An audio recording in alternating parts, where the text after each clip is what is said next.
এই ডেজার্টটার সাথে আমরা সবাই খুবই পরিচিত, সবাই অনেক বেশি খেয়েছি, অনেক বেশি বাসায় বানিয়েছি। তবে একটু ডিফারেন্ট করে যদি বানানো যায় তাহলে কিন্তু খেতে অনেক বেশি মজা হয়, সব বাসার সবাই অনেক বেশি পছন্দ করবে। প্রথমে হচ্ছে আমি নিয়েছি 1 কেজি পরিমাণ গরুর দুধ, আর এটাকে জাল দেওয়ার জন্য বসিয়ে দিয়েছি। পাশাপাশি একটা বাটিতে আমি অল্প পরিমাণ ঠান্ডা দুধ রেখে দিয়েছি হচ্ছে কাস্টার্ড পাউডারটা মিক্স করার জন্য। আমি এখানে বড় 2 টেবিল চামচ পরিমাণ কাস্টার্ড পাউডার ভালো করে মিক্স করে নিলাম। এরপর দুধের সাথে দিয়েছি 1/4 কাপ পরিমাণ চিনি, 1/4 কাপ পরিমাণ আবার দিব পাউডার মিল্ক। এখানে যদি আপনারা কনডেন্স মিল্ক ব্যবহার করেন সেক্ষেত্রে চিনি পরিমাণটা বুঝে দিবেন।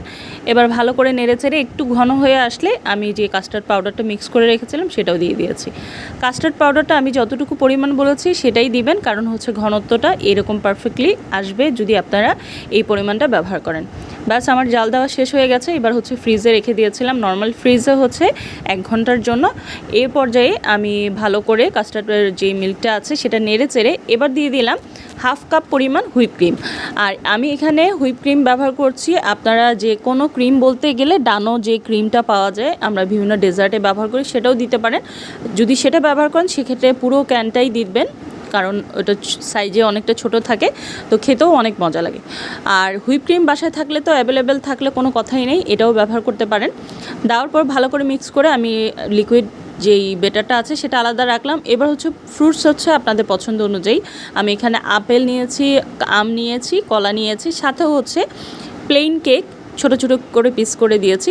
এবার হচ্ছে সবগুলো ফ্রুটস প্লাস হচ্ছে যে কেকগুলো কেটে নিয়েছি সবগুলো অ্যাসেম্বল করে দিয়ে দিয়েছি। এখানে চাইলে আপনারা কিছু বাদাম কুচি, কিশমিশ ও ব্যবহার করতে পারেন।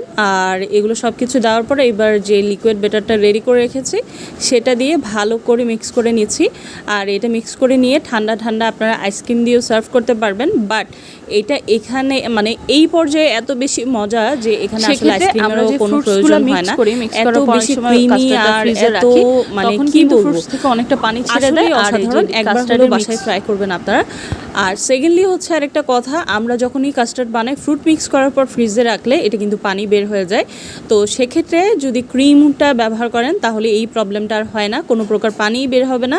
যতক্ষণ পর্যন্ত আপনি এটা ফ্রিজে রাখেন না কেন একদম ক্রিমি টেক্সচারটা কিন্তু থাকবে। সো আজকের ভিডিওটা ভালো লাগলে প্লিজ একটা শেয়ার করতে ভুলবেন না, আর কমেন্টেও জানাতে ভুলবেন না কেমন লেগেছে। Thank you.